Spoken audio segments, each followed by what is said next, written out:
Les cimetières, ces lieux de repos éternels, sont bien plus que de simples étendues de pierre et de terre.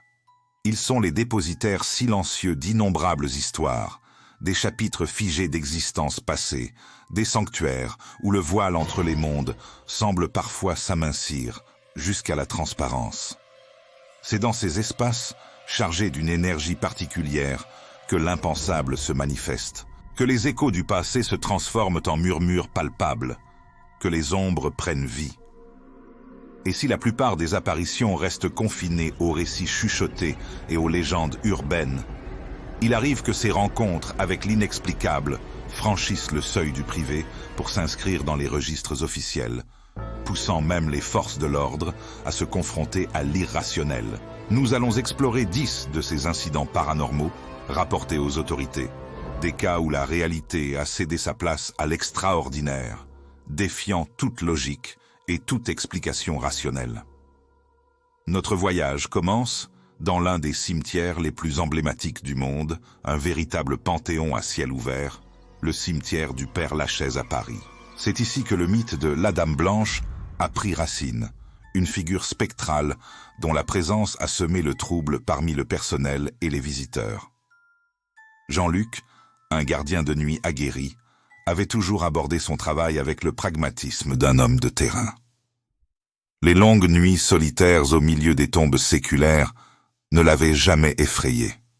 Les bruits étranges, il les attribuait au vent, aux animaux nocturnes ou à l'imagination fertile des quelques rares ivrognes qui s'aventuraient parfois à franchir les grilles. Il était, par nature, un sceptique, un homme qui ne croyait que ce qu'il voyait, ou du moins ce qu'il pouvait expliquer. Pourtant, au fil des semaines, une série de phénomènes inexplicables commença à ébranler ses certitudes. Des bruits de pas légers, comme des effleurements de soie sur les allées gravillonnées, résonnaient souvent juste derrière lui, pour s'évanouir dès qu'il se retournait. Des ombres furtives semblaient danser à la périphérie de son champ de vision, trop rapides pour être identifiées, mais trop persistantes pour être ignorées. Les lumières de sa torche vacillaient parfois sans raison apparente, plongeant de courts instants de son parcours dans une obscurité angoissante.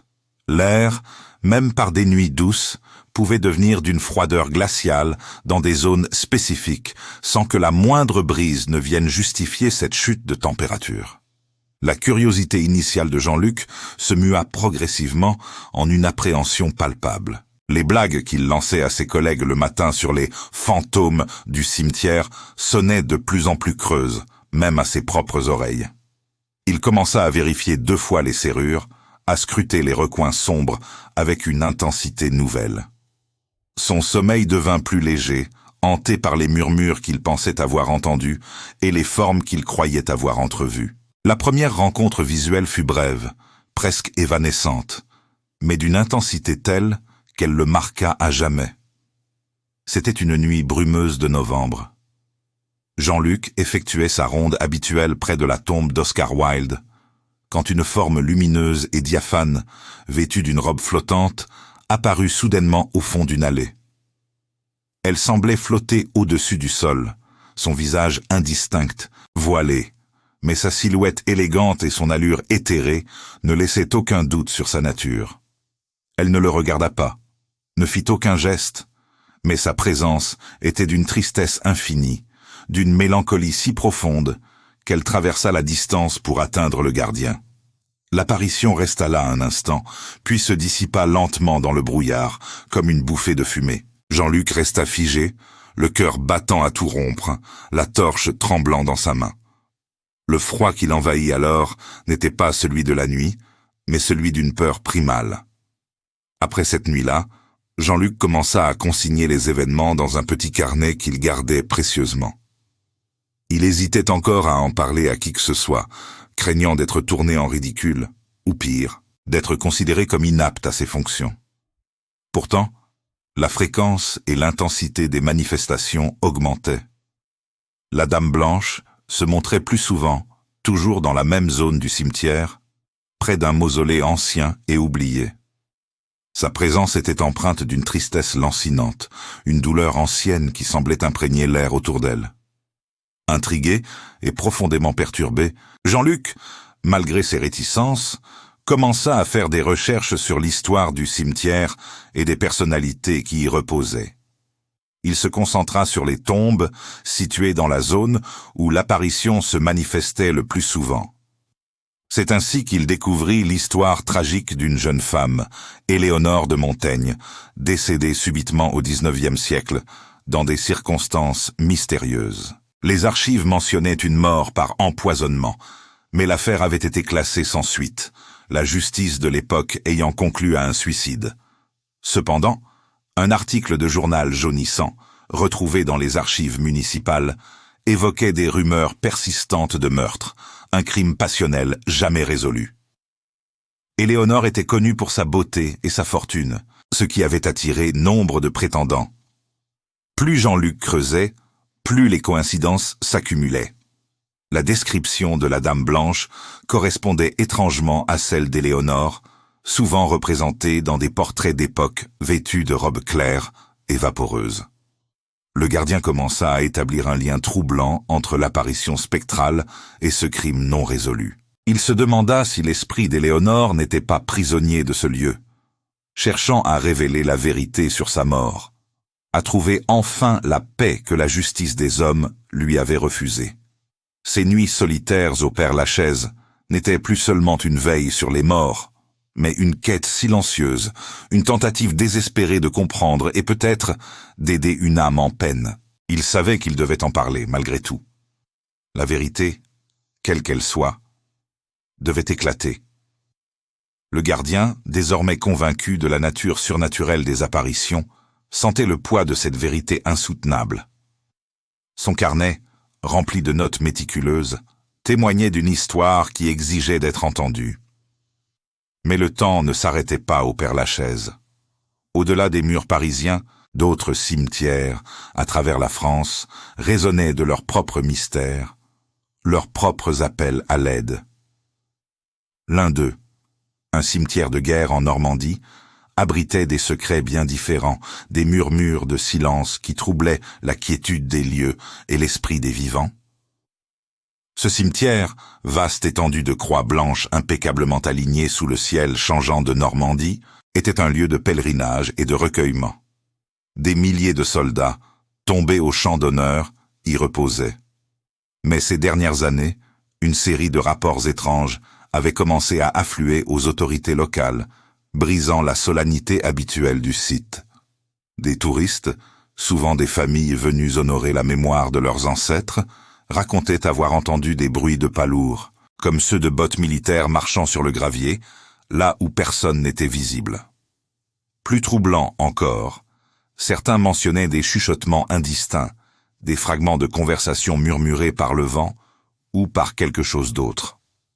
Un après-midi d'automne particulièrement brumeux, un jeune couple de mariés, Émilie et Thomas, se trouvait parmi les visiteurs. Ils étaient venus se recueillir sur la tombe du grand-père de Thomas, un vétéran de la Seconde Guerre mondiale. Thomas, lui-même ancien militaire, portait sur son visage les marques d'une discipline et d'une rigueur acquises sous l'uniforme.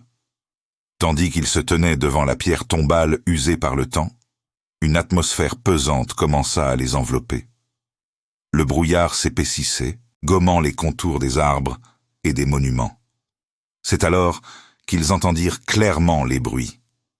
D'abord, un pas, puis deux, trois, se rapprochant. Le rythme était régulier, puissant, celui d'un homme en marche déterminé. Thomas, entraîné par son instinct, se tourna brusquement, s'attendant à voir un autre visiteur. Mais il n'y avait personne. L'allée derrière eux était vide, enveloppée dans la ouate grise du brouillard. Pourtant, les pas continuaient, et avec eux, un murmure. Pas un chuchotement discret, mais une voix basse, rauque, qui semblait raconter une histoire inaudible. Émilie, les yeux écarquillés, agrippa fermement le bras de son mari. « Thomas, tu entends » murmura-t-elle, sa voix tremblante. Lui, malgré sa bravoure passée, sentait une sueur froide perler sur sa nuque. Ce n'était pas un son qu'il pouvait rationaliser, ni une illusion de l'ouïe. La présence était palpable, lourde, imprégné d'une tristesse infinie. Soudain, une forme indistincte commença à émerger du brouillard, à quelques dizaines de mètres d'eux. Elle était floue, translucide, mais sa silhouette était indubitablement celle d'un homme. Et cet homme portait un uniforme militaire d'époque, celui des soldats de la Grande Guerre. Il semblait errer sans but précis, la tête baissée, son allure empreinte d'une mélancolie profonde. Thomas, ancien militaire lui-même, fut frappé par la précision des détails de l'uniforme. Détails qu'aucun visiteur contemporain n'aurait pu reproduire avec une telle authenticité. La vision ne dura que quelques secondes, puis la figure spectrale se dissipa dans le brouillard, comme si elle n'avait jamais existé. Le couple, secoué par ce qu'il venait de vivre, se précipita hors du cimetière, le cœur battant à tout rompre. Leur témoignage, ajouté à d'autres récits similaires, finit par attirer l'attention des autorités. La police fut appelée en raison d'une panique collective qui avait éclaté quelques jours plus tard, lorsque plusieurs groupes de touristes avaient simultanément rapporté avoir vu la même apparition, cette fois avec une clarté terrifiante. Les officiers, habitués aux affaires de vandalisme ou aux escroqueries, se retrouvèrent face à des témoignages concordants qui défiaient toute explication logique.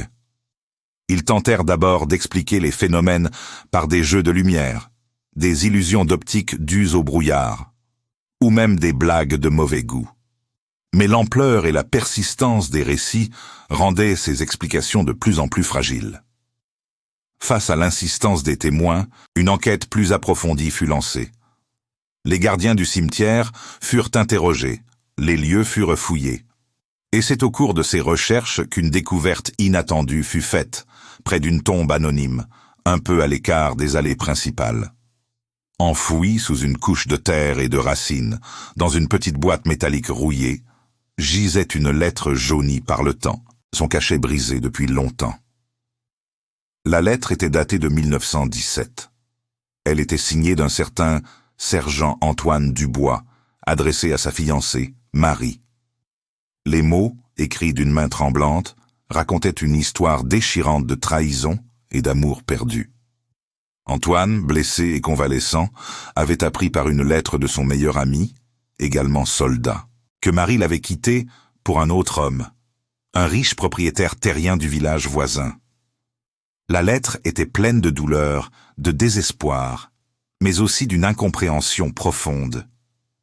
Antoine y exprimait son désir de retourner au front pour y trouver la mort, ne pouvant supporter l'idée d'une vie sans Marie.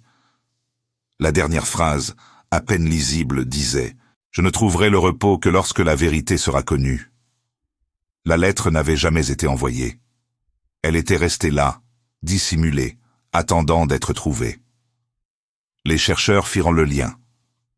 Antoine Dubois était bien enterré dans ce cimetière, sa tombe portant son nom et ses dates, mais sans aucune mention de son histoire personnelle.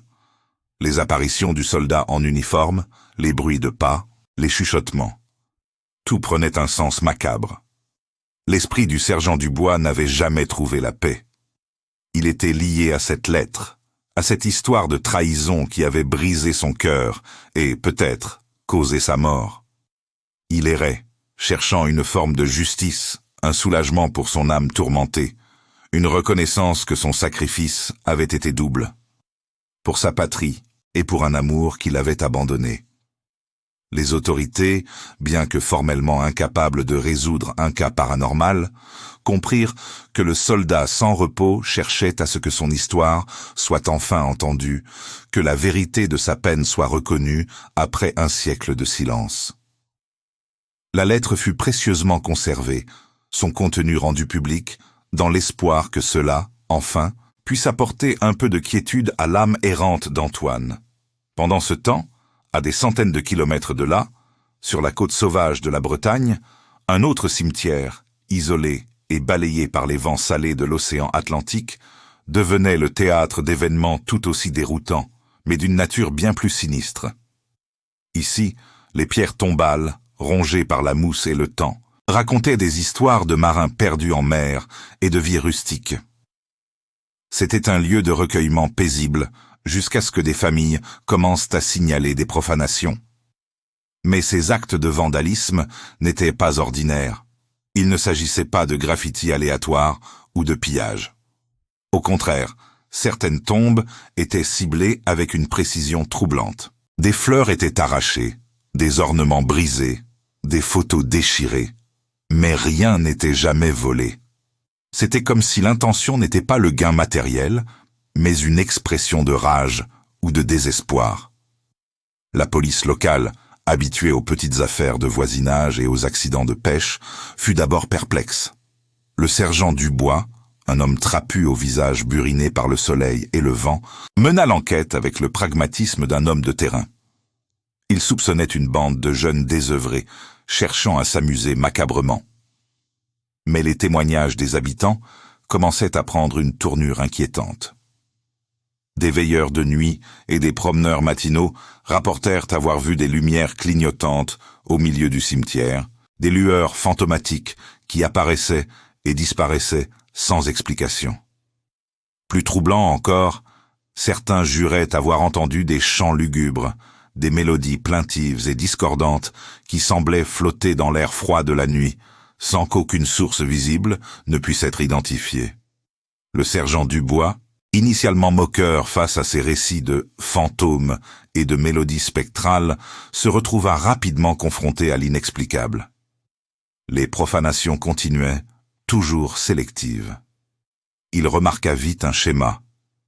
Toutes les tombes ciblées appartenaient à des individus dont le passé était entaché de rumeurs sombres, de soupçons d'injustice commises. Il y avait la tombe de l'ancien notaire, accusé d'avoir escroqué de vieilles veuves, celle du riche propriétaire terrien, réputé pour avoir spolié ses fermiers, et même celle d'un homme dont on chuchotait qu'il avait échappé à la justice pour un crime violent. Chaque tombe profanée semblait porter le poids d'un péché non expié. C'est alors que la vieille légende locale refit surface dans les conversations des villageois. On racontait l'histoire de la vengeance de l'océan, une jeune femme, nommée Elara, injustement accusée de sorcellerie et noyée en mer des siècles auparavant. Son corps n'avait jamais été retrouvé, mais son esprit, disait-on, était lié à la terre et à l'eau, cherchant éternellement à rétablir l'équilibre, à punir les coupables qui avaient échappé à la justice des hommes. Le sergent Dubois, homme de loi et de raison, rejeta d'abord ces superstitions comme des contes de bonnes femmes. Mais les événements s'intensifiaient, et leur coïncidence avec l'anniversaire d'un meurtre non élucidé, celui d'une jeune fille du village disparue sans laisser de traces 40 ans plus tôt, commença à le faire douter. Le principal suspect à l'époque, un homme influent, était mort paisiblement dans son lit, quelques années après, sa tombe étant l'une des plus violemment profanées. Une nuit, alors qu'il effectuait une ronde solitaire dans le cimetière désert, le sergent Dubois fut témoin d'une scène qui ébranla ses convictions les plus profondes. Au milieu des tombes, une silhouette éthérée, baignée d'une faible lueur bleutée, dansait lentement autour d'une pierre tombale fraîchement vandalisée. Le chant lugubre qu'il avait entendu dans les récits des villageois emplissait l'air. Non pas un son émanant d'une source physique, mais une vibration qui semblait venir de l'intérieur de sa propre tête. La silhouette n'avait pas de traits distincts, elle était une forme mouvante de lumière et d'ombre, mais son intention était palpable. Une aura de colère froide et de détermination implacable émanait d'elle.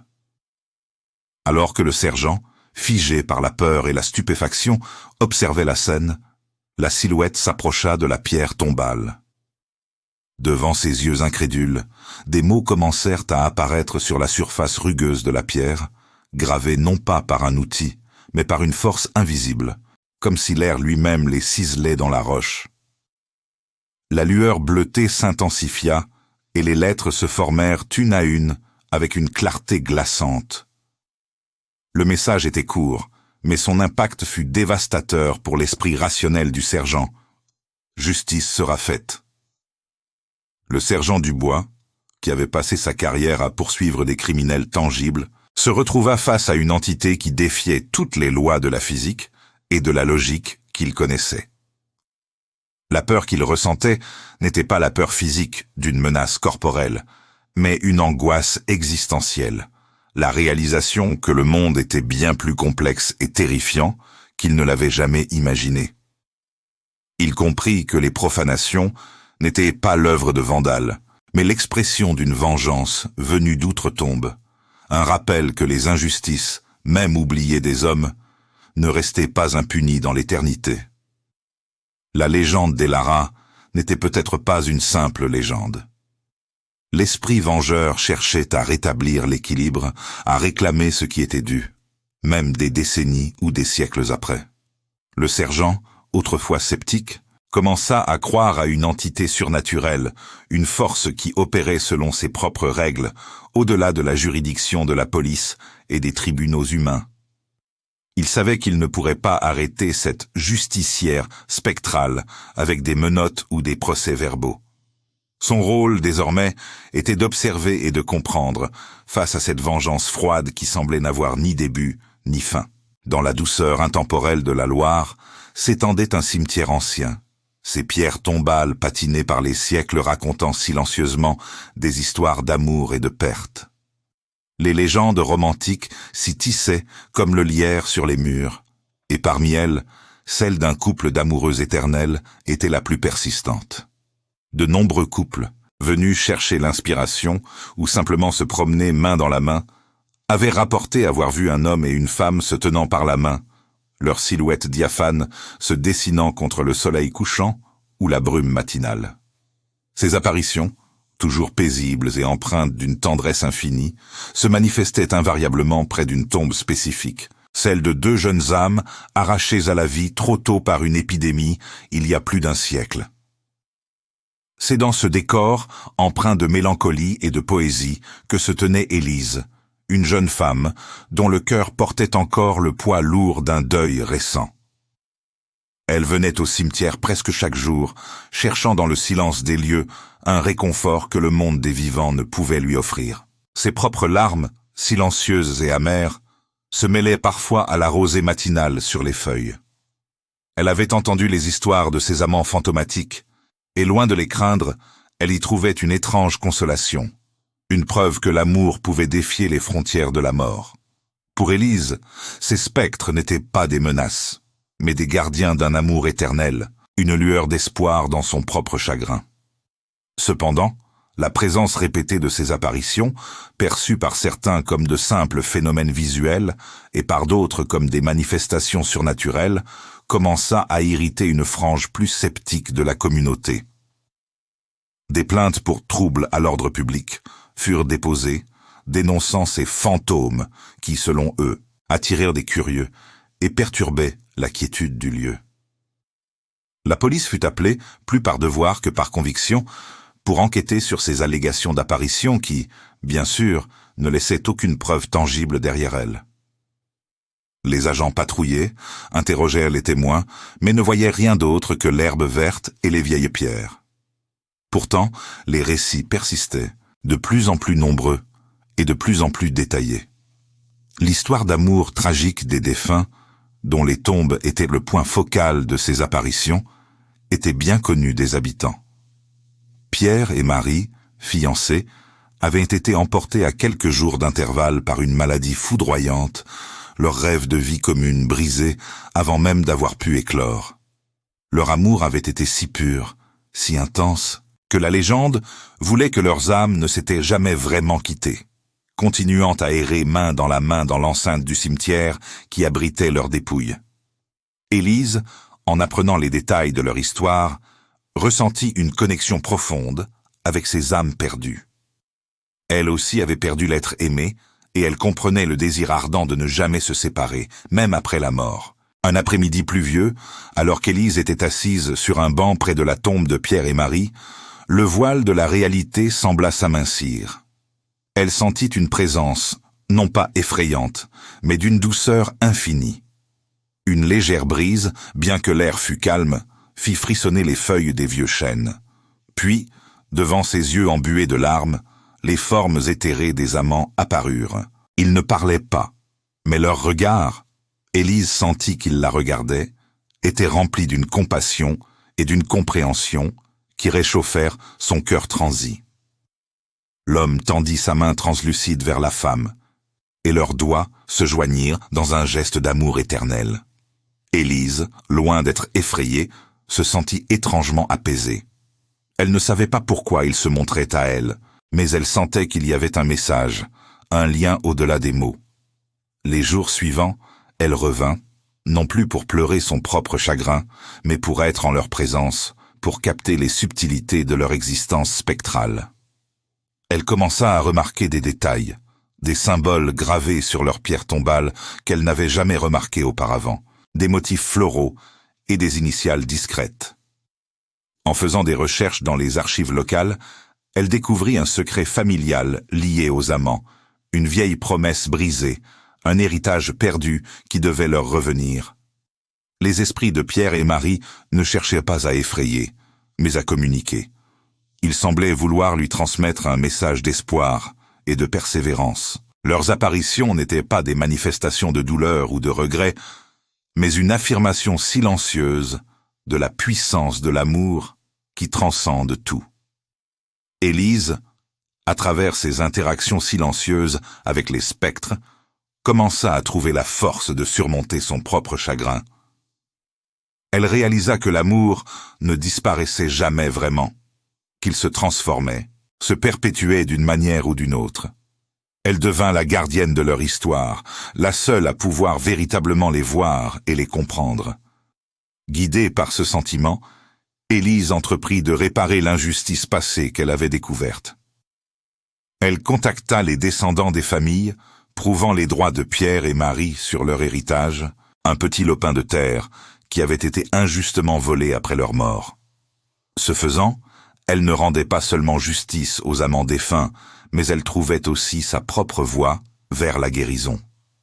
À mesure que les démarches avançaient et que la vérité était rétablie, les apparitions de Pierre et Marie devinrent plus sereines, leurs silhouettes plus lumineuses, comme si un poids s'était levé. Le jour où l'héritage fut officiellement restitué à la branche légitime de la famille, Élise les vit une dernière fois.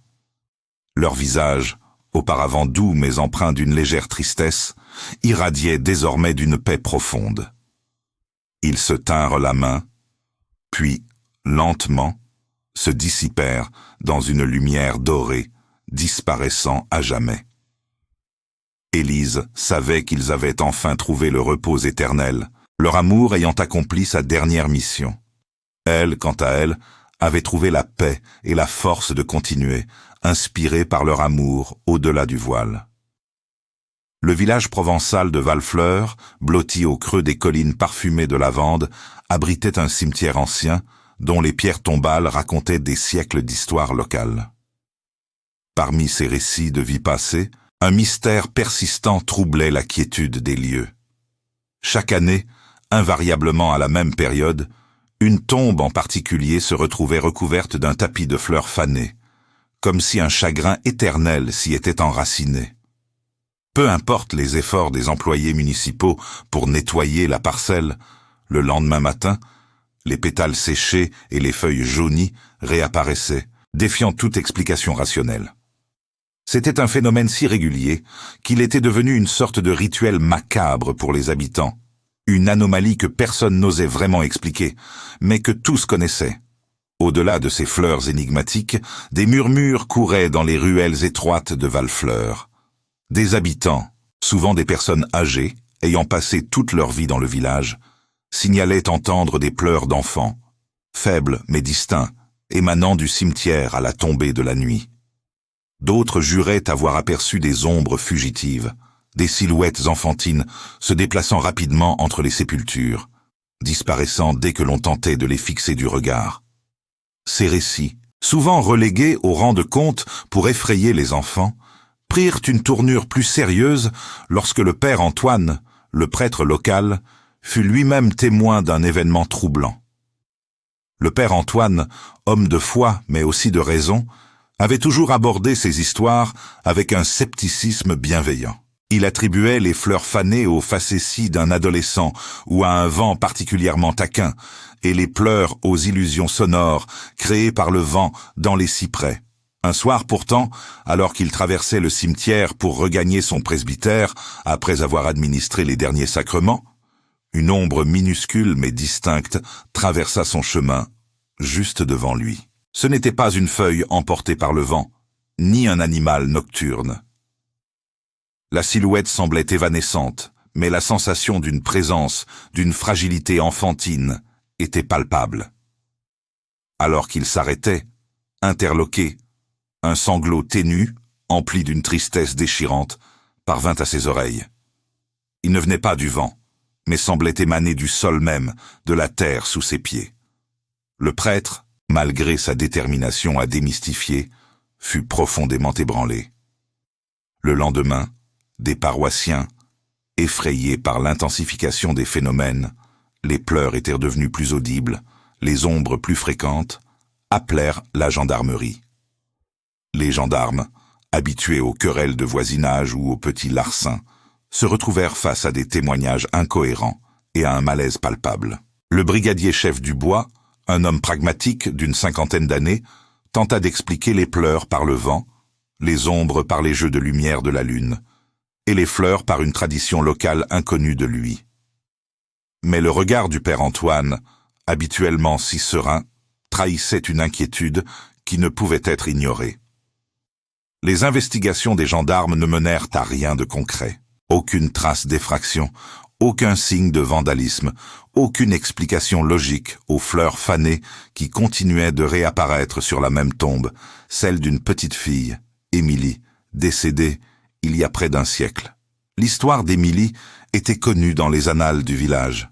Une enfant morte prématurément, victime d'une maladie fulgurante. Mais les anciens chuchotaient que ce n'était pas la maladie qui l'avait emportée, mais la négligence, voire la cruauté d'un proche, une tante, qui l'avait recueillie après le décès de ses parents. Une tante animée par la jalousie et l'avidité, qui aurait délibérément retardé les soins, espérant hériter des maigres biens de la famille. Ces rumeurs, jamais prouvées, avaient été balayées par le temps. Mais la figure spectrale de l'enfant, qui apparaissait désormais plus distinctement aux yeux de certains, semblait vouloir raconter une autre histoire. Le père Antoine, intrigué et profondément touché par l'idée d'un enfant tourmenté, commença à se plonger dans les registres paroissiaux et les archives municipales. Il y découvrit des incohérences dans les témoignages de l'époque, des dates qui ne correspondaient pas, des documents manquants. Il se rappela les pleurs, la fragilité de la silhouette. L'enfant ne cherchait pas à faire peur, elle semblait chercher sa mère, une mère perdue trop tôt, et un réconfort qui lui avait été refusé de son vivant. Guidé par une intuition grandissante, le prêtre interrogea les plus anciens du village, ceux qui avaient connu les grands-parents d'Émilie, ceux qui se souvenaient des rumeurs persistantes. Il exhuma une vieille lettre, jaunie par le temps, cachée dans les fondations d'une ancienne maison familiale. Cette lettre, écrite par la mère d'Émilie avant sa propre mort, confiait sa fille à une cousine éloignée, et non à la tante avide. La lettre contenait des instructions précises pour les soins d'Émilie, qui souffrait d'une condition médicale connue, et une somme d'argent destinée à son traitement. Or, Émilie avait été confiée à la tante, et l'argent n'avait jamais été utilisé pour elle. C'était un secret de famille horrible, une trahison odieuse, étouffée par la peur du scandale et la complicité silencieuse de quelques-uns. L'esprit de l'enfant ne cherchait pas vengeance, mais justice, une reconnaissance de l'injustice subie. Il semblait vouloir révéler la vérité, lever le voile sur le mensonge qui avait marqué sa courte existence. Les fleurs fanées n'était pas un signe de deuil éternel, mais un rappel constant de la vie fauchée, de la vérité étouffée. Le père Antoine comprit que l'enfant ne pouvait trouver le repos tant que son histoire ne serait pas pleinement révélée. Armé de ces preuves, le prêtre, avec l'aide du brigadier Dubois, qui, bien que toujours sceptique, ne pouvait ignorer les faits matériels, confronta la famille coupable. Les descendants de la tante, jusqu'alors ignorants de la pleine étendue de la trahison de leur aïeul, furent forcés d'affronter un passé honteux. La révélation du secret jeta une ombre sur leur lignée, mais elle permit aussi de libérer une vérité longtemps enfouie. Le poids de la trahison, porté silencieusement par l'esprit d'Émilie, commença enfin à se dissiper. Un cimetière urbain à Lyon, un lieu où la vie trépidante de la ville se heurtait au silence des tombes, était devenu le théâtre d'étranges manifestations. Ce n'était pas l'écho d'anciennes légendes ou de drames familiaux oubliés qui y résonnaient, mais une activité paranormale, plus moderne, plus insidieuse. Les ouvriers municipaux, chargés de l'entretien des lieux, avaient été les premiers à en faire les frais. Leurs outils disparaissaient de leurs chariots pour réapparaître, inexplicablement, à l'autre bout du cimetière, parfois même dans des tombes fraîchement creusées. Les lumières des allées s'allumaient et s'éteignaient d'elles-mêmes, défiant les lois de l'électricité et de la logique. Une atmosphère lourde pesait sur le site, un sentiment d'observation constante, de présence invisible. Parmi ces ouvriers se trouvait un homme au passé lourd, un ancien détenu nommé Marc, effectuant des travaux d'intérêt général. Ses mains, autrefois habituées à des tâches bien moins nobles, s'appliquaient désormais à entretenir la mémoire des défunts. Marc était un homme taiseux, marqué par des années de solitude et de regret. Il avait vu bien des choses dans sa vie, mais rien ne l'avait préparé à ce qu'il allait découvrir entre les pierres tombales. Il avait remarqué, bien avant les autres, cette figure sombre, sans visage, qui semblait errer sans but précis entre les allées du cimetière, toujours à la périphérie de sa vision. Elle n'était jamais tout à fait là, jamais tout à fait absente. Une ombre persistante, oscillant entre le néant et la réalité. Marc, habitué à ignorer ce qui le dérangeait, avait d'abord attribué ces apparitions à la fatigue ou au stress. Mais la récurrence des phénomènes, leur précision troublante, le poussait à douter de sa propre raison. Un matin, le calme habituel du cimetière fut brisé par l'agitation. Des messages, écrits à la craie ou gravés superficiellement sur les pierres tombales, avaient été découverts. Des mots étranges, des chiffres sans signification apparente, des symboles inconnus. La police fut appelée, et pensant d'abord à des actes de vandalisme. Mais l'absence de toute signature ou revendication, et la nature ésotérique des inscriptions, les laissa perplexes. Marc, lui, sentait une connexion. Il avait l'impression que ces messages lui étaient destinés, qu'ils résonnaient avec les ombres qu'il percevait. La figure sans visage semblait plus pressante, plus insistante. Elle ne cherchait pas à faire peur, mais à communiquer, à transmettre quelque chose d'urgent. Le passé de Marc, une succession d'erreurs et de mauvaises décisions, l'avait conduit en prison pour un crime qu'il regrettait plus que tout. Un vol qui avait mal tourné, entraînant la mort accidentelle d'un homme innocent. La culpabilité rongeait Marc depuis des années, une gangrène de l'âme qu'aucun travail de réhabilitation ne parvenait à éradiquer.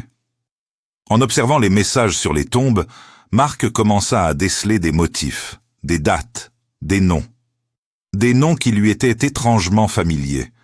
Il réalisa, avec une angoisse grandissante, que la plupart de ces inscriptions concernaient des victimes d'actes criminels non résolus ou des affaires classées sans suite. Et parmi eux, le nom de sa propre victime. La figure sans visage n'était pas un fantôme vengeur, mais le spectre d'une âme en peine, une âme qui avait besoin de justice, ou du moins de reconnaissance. Marc comprit que cet esprit était une victime de son propre passé, une réminiscence de ses erreurs, matérialisée pour le confronter. L'esprit ne le jugeait pas, il ne le condamnait pas. Il semblait le guider, l'inviter à une forme de pardon, non pas pour lui-même, mais pour les injustices passées. C'était une quête de réconciliation, une opportunité de réparer, du moins symboliquement, les torts qu'il avait infligés. Poussé par une force qu'il ne comprenait pas entièrement, Marc entreprit une quête personnelle. Il commença à rechercher les familles des victimes, dont les noms apparaissaient sur les tombes. Il utilisa son temps libre, ses maigres ressources, pour fouiller dans les archives, les vieux journaux, les coupures de presse. Il ne cherchait pas à rouvrir des enquêtes, mais à offrir une forme de paix, de reconnaissance. Il écrivit des lettres anonymes, transmettant des informations qu'il avait glanées, des détails oubliés qui pouvaient apporter un semblant de clôture aux familles endeuillées. Il laissa des fleurs sur les tombes, non pas par obligation, mais par un besoin sincère de rendre hommage. Il rencontra timidement d'abord, puis avec plus d'assurance, ses familles. Il ne révéla jamais son identité ni son passé, se présentant simplement comme un ouvrier du cimetière touché par leurs histoires. Il écouta leurs douleurs, leurs frustrations, leurs espoirs. Il devint, à sa manière, un confident, un porteur de mémoire. Chaque acte de compassion, chaque geste de réconfort qu'il offrait, semblait apaiser un peu plus l'esprit sans visage. L'ombre devenait moins dense, moins persistante. Les messages sur les tombes se firent plus rares, puis cessèrent complètement. Un soir, alors que Marc terminait sa journée, le soleil couchant projetant de longues ombres sur les pierres tombales, il vit la figure une dernière fois. Elle ne flottait plus. Elle se tenait droite, distincte, bien que toujours sans trait. Il n'y avait plus de tristesse, plus de tourment dans son aura. Elle le regarda, ou du moins il sentit son regard. Puis, lentement, paisiblement, elle se dissipa dans l'air, comme une brume matinale. Elle n'était pas partie pour toujours, Marc le savait. Elle avait simplement trouvé la paix. Elle avait accompli sa mission, et Marc la sienne. Il avait trouvé une forme de rédemption, non pas en effaçant son passé, mais en le transformant en un moteur de bienveillance, en un chemin vers la lumière. Le poids de la culpabilité ne disparut jamais totalement, mais il était désormais contrebalancé par la légèreté de l'espoir et la satisfaction d'avoir, enfin, fait quelque chose de juste. Les outils ne se déplaçaient plus, les lumières ne s'allumaient plus seules, le cimetière retrouvait son calme, et Marc, une certaine forme de sérénité. Loin de l'agitation urbaine et des cimetières aux histoires singulières, un autre lieu, plus reculé et mystérieux, allait devenir le théâtre d'événements culminants. C'était un cimetière isolé, niché au cœur des montagnes des Alpes françaises, un endroit où le vent sifflait des mélodies ancestrales à travers les pins et où les ombres des pics enneigés dansaient sur des tombes centenaires. Sa réputation, déjà empreinte de légendes locales, prit une tournure sinistre lorsqu'une série d'incidents inexplicables commença à affliger les rares âmes qui osaient s'y aventurer. Des randonneurs, habitués à la solitude majestueuse des lieux, furent les premiers à signaler des phénomènes étranges. Leurs récits, d'abord accueillis avec scepticisme par la gendarmerie locale, devinrent trop nombreux et trop concordants pour être ignorés. Des voix désincarnées, murmures et chuchotements qui semblaient surgir de nulle part, résonnaient dans l'air froid et pur de la montagne. Certains parlaient d'objets en lévitation, de petites pierres tombales qui vacillaient sans vent, de bouquets de fleurs qui s'élevaient doucement avant de retomber avec un bruit sec. Une panique silencieuse commença à s'installer, transformant ce havre de paix en un lieu de crainte. La police locale, habituée aux disparitions de randonneurs égarés ou aux infractions mineures, se retrouva rapidement dépassée par l'ampleur et la nature des signalements. Après plusieurs tentatives infructueuses d'explications rationnelles, vent, animaux, hallucinations collectives, ils furent contraints d'admettre qu'ils faisaient face à l'inconnu. C'est ainsi qu'une équipe d'enquêteurs paranormaux, reconnue pour son approche scientifique et méthodique, fut appelée à la rescousse. Leur réputation de démystificateurs, mais aussi de découvreurs de l'inexplicable, précédait leur arrivée. L'équipe, dirigée par la stoïque Dr Élodie Fournier, une parapsychologue de renom, et le pragmatique ingénieur du son, Jean-Luc Dubois, arriva avec un arsenal de matériel de pointe. Des caméras à vision nocturne, des capteurs de champs électromagnétiques, des enregistreurs de voix électroniques et des thermomètres infrarouges furent installés avec une précision chirurgicale à travers le cimetière. Chaque recoin, chaque tombe, chaque arbre ancien fut scruté. Les premiers jours furent calmes, trompeusement silencieux, Mais l'équipe savait que la patience était la clé. Puis, la nuit du 3e jour, alors qu'une brume épaisse enveloppait les pierres tombales, l'activité commença. Les capteurs EMF s'affolèrent, leurs aiguilles dansant frénétiquement. Des variations de température drastiques furent enregistrées, passant de glaciales à anormalement chaudes en quelques secondes. Les enregistreurs EVP captèrent des voix distinctes, bien que chuchotées et distordues, qui semblaient émaner du sol même. Les caméras filmèrent des orbes lumineux flottant entre les stèles, des ombres fugaces se déplaçant à la périphérie du champ de vision. L'équipe avait des preuves irréfutables, mais ce n'était que le début. Au fur et à mesure que les données s'accumulaient, une révélation glaçante commença à émerger. En analysant les fréquences et les schémas des phénomènes, Élodie fit une découverte stupéfiante. Les signatures énergétiques, les modulations des voix, les types d'apparitions, tout concordait avec des cas qu'elle avait étudiés auparavant. Des cas qui avaient été rapportés dans d'autres régions de France, dans des cimetières apparemment sans lien. La Dame Blanche de Paris, le soldat sans repos de Normandie, l'entité vengeresse de Bretagne, les amants éternels de la Loire, l'enfant tourmenté de Provence, et même l'esprit de la victime de Marc à Lyon, tous semblaient avoir des échos ici. Il n'y avait qu'une seule conclusion possible. Plusieurs des cas précédents étaient liés, d'une manière ou d'une autre, à ce lieu isolé dans la montagne. Ce cimetière n'était pas juste un endroit hanté parmi d'autres, il était un nexus, un point de convergence pour une multitude d'énergies résiduelles. En fouillant les archives locales et les légendes transmises de génération en génération par les rares habitants des villages avoisinants, l'équipe découvrit l'existence d'un ancien rituel oublié. Un rite païen, bien antérieur au christianisme, qui aurait été pratiqué dans ce lieu sacré pour ancrer les âmes errantes, les liant à la terre, afin qu'elles ne puissent jamais trouver la paix ou le repos éternel. Ce n'était pas un rituel maléfique en soi, mais un moyen pour les anciens de contenir des énergies qu'ils jugeaient trop puissantes ou trop perturbatrices. Seulement, avec le temps, le rituel avait été oublié, et les âmes, au lieu d'être contenues, s'étaient accumulées, leurs énergies se mélangeant et créant un vortex paranormal. L'énergie paranormale atteignit bientôt son paroxysme. Les voix devinrent plus claires, les chuchotements se transformèrent en gémissements, puis en cris. Des apparitions multiples se manifestèrent simultanément.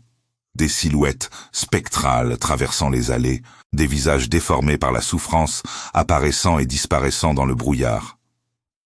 C'était un ballet macabre d'âmes tourmentées, toutes attirées vers ce point focal, ce cimetière de montagne qui était devenu leur prison. Les enquêteurs, malgré leur expérience, furent confrontés à une entité d'une puissance inégalée. Ce n'était pas un esprit isolé, mais une force collective, une sorte de conscience primale du lieu, qui semblait être la gardienne de ce rituel oublié. Elle ne manifestait pas de colère, mais une détermination farouche à maintenir l'ordre établi par les anciens, à garder les âmes captives. La vérité derrière tous les phénomènes devint alors limpide. Cette entité protégeait un secret ancien, le secret de la liaison des âmes à ce lieu. Elle était le verrou, la clé et la geôlière. Alors que l'équipe tentait de comprendre comment interagir avec cette entité, un événement terrifiant se produisit. L'un des membres de l'équipe, un jeune technicien nommé Antoine, qui avait toujours été le plus sceptique, commença à montrer des signes de détresse. Ses yeux se révulsèrent, sa voix devint gutturale, et il se mit à parler dans une langue ancienne et oubliée, que personne ne put identifier. Il était possédé. La possession d'Antoine fut la révélation finale, le signal que la menace était bien plus profonde et plus personnelle qu'il ne l'avait imaginé. L'entité ne voulait pas seulement protéger son secret, elle voulait communiquer, ou peut-être s'échapper. La pleine ampleur de la menace était désormais palpable. Et l'équipe savait qu'elle était au bord d'une confrontation qui allait changer à jamais leur compréhension du monde invisible. La voix gutturale qui s'échappait des lèvres d'Antoine résonnait à travers le cimetière, un mélange de sons archaïques et de plaintes déchirantes. L'équipe d'enquêteurs, figée par l'horreur et la stupeur, comprit que le moment de la confrontation finale était arrivé. Ce n'était plus une question d'enregistrement ou d'analyse, mais de survie et de libération. Le chef de l'équipe, un homme d'âge mûr nommé Émile, dont le visage portait les marques de 1000 nuits passées à chasser les ombres, prit une décision rapide. Il savait qu'il ne pouvait pas combattre une telle force par la simple technologie ou la force brute. Il fallait comprendre. Émile se rappela les légendes locales, les récits d'anciens druides et de sages qui parlaient de l'apaisement des esprits plutôt que de leur exil. Il commença à parler à l'entité à travers Antoine, non pas avec des exorcismes ou des menaces, mais avec des mots de respect et de compréhension. Il supplia l'esprit de révéler son véritable dessein, de partager le fardeau du secret qu'il protégeait. Lentement, la voix d'Antoine changea, devenant moins agressive, plus mélancolique. L'esprit se révélait être non pas malveillant, mais désespérément seul et surchargé par sa tâche séculaire. Il était le gardien des âmes, non leur geôlier par choix, mais par devoir. Pendant qu'Émile tentait d'établir un dialogue, une série de manifestations inattendues se produisit. Des silhouettes translucides commencèrent à émerger des pierres tombales et des bosquets d'arbres. C'étaient les esprits des défunts des cas précédents, ceux de la Dame Blanche, du soldat sans repos, de la victime cherchant vengeance en Bretagne, des amants éternels de la Loire, de l'enfant trahi de Provence, et même l'esprit tourmenté de la victime du détenu lyonnais. Ils n'étaient pas là pour attaquer, mais pour aider. Leur forme spectrale flottait autour d'Antoine, leur murmure se mêlant à la voix de l'entité, créant une cacophonie d'émotions et de souvenirs. C'était comme si le voile entre les mondes était devenu si fin qu'il se déchirait. Les esprits des défunts communiquaient un message clair, non pas par des mots, mais par une vague d'émotions partagées. L'entité était épuisée. Elle avait maintenu le rituel pendant des siècles, mais le poids des âmes accumulées était devenu trop lourd. Elle ne demandait pas à être vaincue, mais à être libérée de sa tâche. Le secret qu'elle protégeait n'était pas un trésor ou un pouvoir, mais la paix des âmes elles-mêmes. Le rituel ancien, destiné à les ancrer, était devenu une prison éternelle. L'acte de sacrifice ou de compréhension nécessaire n'était pas pour l'équipe, mais pour l'entité elle-même. Il fallait lui offrir la possibilité de se reposer, de transmettre sa charge. Émile comprit alors. Le rituel pouvait être rompu, non par la force, mais par le consentement. Il fallait un nouvel accord, une nouvelle compréhension entre les vivants et les morts. Il proposa à l'entité, et à travers elle aux âmes captives, de trouver la paix par un nouveau moyen. Non plus l'ancrage, mais la libération. Il promit que les vivants se souviendraient d'eux, que leurs histoires seraient racontées, que leur existence ne serait pas oubliée, mais honorée. Il s'engagea à ce que ce cimetière, et tous les autres, deviennent des lieux de mémoire et non de captivité. Un silence profond tomba sur le cimetière. La voix d'Antoine cessa, et son corps, secoué de spasmes, s'effondra. Les silhouettes spectrales des défunts commencèrent à s'estomper, non pas dans la peur, mais dans une douce lumière éthérée. L'entité, sentant la sincérité de l'offre, relâcha son emprise. Une énergie immense, un souffle glacial mais apaisant, traversa le cimetière, comme un soupir de soulagement collectif. Les phénomènes paranormaux cessèrent. Les objets en lévitation retombèrent doucement, les lumières s'éteignirent, et le silence, un silence véritable cette fois, s'installa. Le cimetière retrouva son calme, mais ce n'était plus le calme pesant du mystère, mais celui d'une paix enfin retrouvée. Antoine se réveilla, confus mais indemne, sans aucun souvenir de ce qui s'était passé, seulement une sensation de vide et de fatigue extrême. Les autorités locales, informées par Émile et son équipe, acceptèrent de modifier leur approche des cimetières. Ils comprirent la leçon apprise. Le respect des morts n'était pas seulement une question de tradition, mais une nécessité pour l'équilibre entre les mondes. Les cimetières cessèrent d'être perçus comme de simples lieux de sépulture ou des attractions macabres, mais comme des ponts entre le passé et le présent, des sanctuaires où les mystères de l'au-delà pouvaient être contemplés avec révérence. L'équipe d'enquêteurs, profondément marquée par cette expérience, continua son travail, mais avec une nouvelle perspective. Ils ne cherchaient plus à chasser les esprits, mais à comprendre leur message, à apaiser leurs tourments. Ce cimetière de montagne, autrefois un lieu de peur, devint un symbole de réconciliation, un témoignage silencieux du pouvoir de la compréhension et du pardon. Les histoires des 10 rencontres paranormales, initialement signalées à la police comme des incidents troublants, se transformèrent en légendes d'espoir, des récits de la résilience de l'esprit humain et de la quête éternelle de paix, même au-delà du voile de la mort. La narration se terminait sur cette note d'espoir et de compréhension, laissant un héritage de respect pour les vivants et les morts. Un rappel que même dans les lieux les plus sombres, la lumière de la compassion pouvait briller.